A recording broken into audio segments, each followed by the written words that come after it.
Everyone, कैसे हैं आप लोग। सो अभी चलते हैं न्यूज़ लॉन्ड्री में और चल कर के देखते हैं एक वीडियो जिसमें चंद्रशेखर आज़ाद आए हुए हैं और उनका इंटरव्यू चल रहा है। तो पहले चल कर के इस वीडियो को देखते हैं, देन उसके बाद हम लोग उस पर बात करते हैं।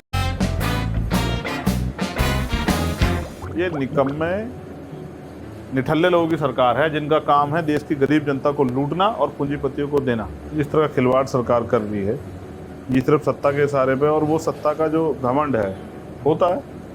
सरकारें आती जाती रहती है, जब आदमी सत्ता में होता है तो थोड़ा सा वो निरंकुश ताना सा घमंडी हो जाता है। उस समय उसको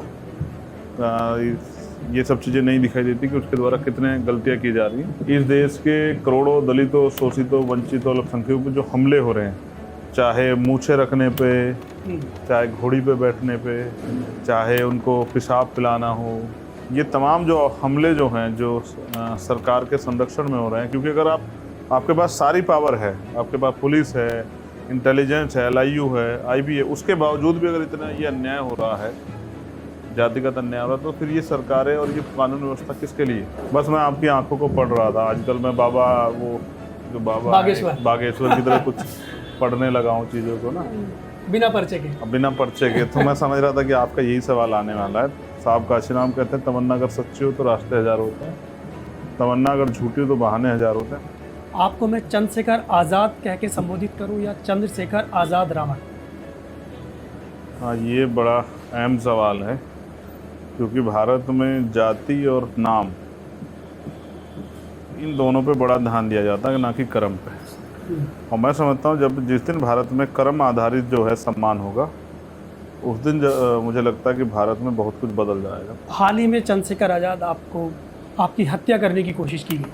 4 लड़के थे जिन्होंने आप पे फायर किया। हाँ, गिरफ्तारी हुई और पुलिस ने जांच को सरकार के इशारे पे वहीं का वहीं रोक दिया।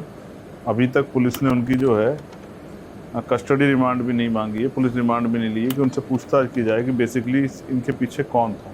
तो उन्होंने ये प्रयास किया, इससे मुझे इसका आभास था। कई बार मेरी गाड़ी का पीछा हो, मैंने इसके लिए उत्तर प्रदेश पुलिस के DGP को भी और मुख्यमंत्री के नाम और गृह मंत्री जी के नाम भी एप्लीकेशन की है। वहाँ के SSP DM को भी एप्लीकेशन दी थी। उन्होंने लापरवाही बरती, क्योंकि इस देश में सरकारें आती जाती रहती है, जब आदमी सत्ता में होता है तो थोड़ा सा वो निरंकुश ताना सा घमंडी हो जाता है। उस समय उसको ये सब चीज़ें नहीं दिखाई देती कि उसके द्वारा कितने गलतियाँ की जा रही हैं। एक समय पे आके जब जनता उससे सत्ता छीन लेती, फिर उनको एहसास होता है कि उन्होंने क्या बुरे कर्म किए जिसकी वजह से जनता ने उनसे सरकारें छीन ली। तो इनका घमंड भी टूटेगा, ये सत्ता का नशा भी जाएगा, जिस नशे में जो है। अक्सर मैंने सुना है कि मायावती जी का आशीर्वाद मिलेगा या आशीर्वाद है कि उसी से काम कर, लेकिन हम जो देख रहे हैं उनका आशीर्वाद तो आकाश आनंद को मिल रहा है। यार, मैं उन पर इसलिए बात नहीं करता ना, मुझे ऐसा लगता है जैसे मीडिया उनका मेरा झगड़ा लगाना चाहता है। तो कोई परिवार में झगड़ा क्यों करेगा। मैं तो परिवार के किसी भी साथी के साथ झगड़ा नहीं चाहता। तो मैंने सभी मीडिया के साथियों से हाथ जोड़ जोड़ के कहा, भाई मुझसे उनसे जुड़ा सवाल ना पूछा करो। उनके जो समर्थक हैं उनको लगता है। अगर बहन जी आपको बुलाती हैं तो जाएंगे?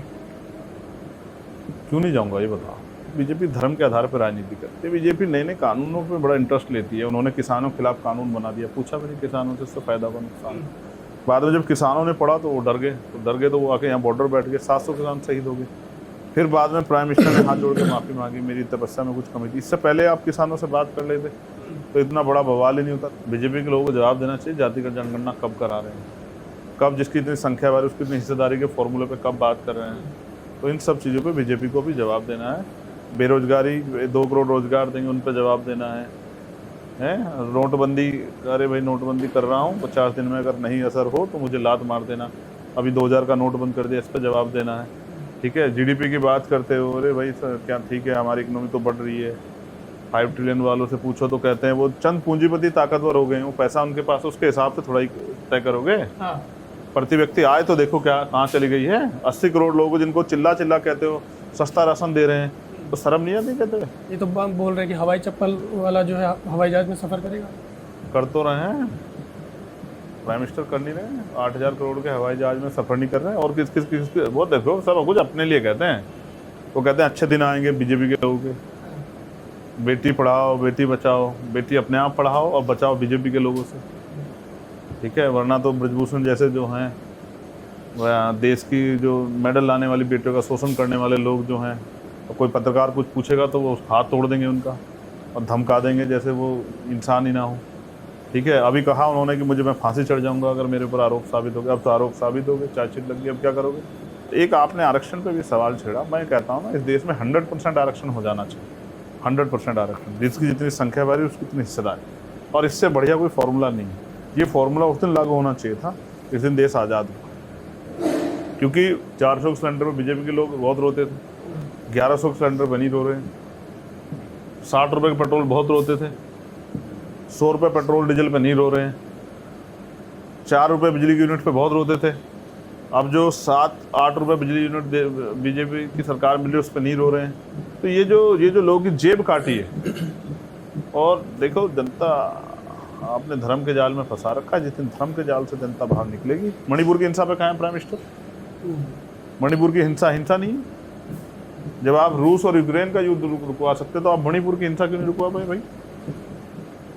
और हमारे यहाँ तो बाबाओं का बहुत बोलबाला है, जिनको सब कुछ पहले से पता होता है। उनको मणिपुर का नहीं पता होता, उनको यहाँ दिल्ली में जल भरा होगा उसका नहीं पता होता, उनकी खुद की सभा में जो है साहब भगदड़ मच जाएगी, उनका नहीं पता होता।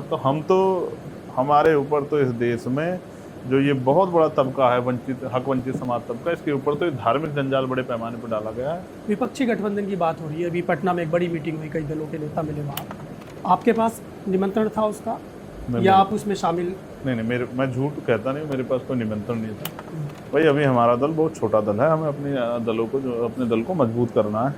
जब हम इनकी कुर्सियाँ खींच लेंगे कई स्टेटों में, तब हमारा दल मजबूत हो जाएगा, तब इनको पता लग जाएगा। फ्री में इतना ही मिलेगा। अगर पूरा इंटरव्यू देखना है बिना काटे पीटे तो सब्सक्राइब कर।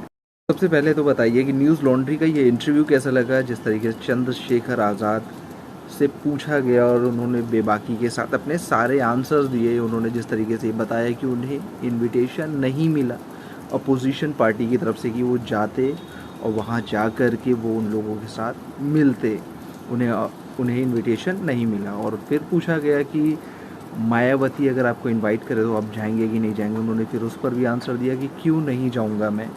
तो एनीवे ये सारी बातें थी चंद्रशेखर आज़ाद की। आई होप कि आपको ये वीडियो अच्छा लगा होगा। चैनल में न्यू हो तो सब्सक्राइब करना, वीडियो को लाइक करना। मिलते हैं नेक्स्ट वीडियो में, ख्याल रखिएगा अपना।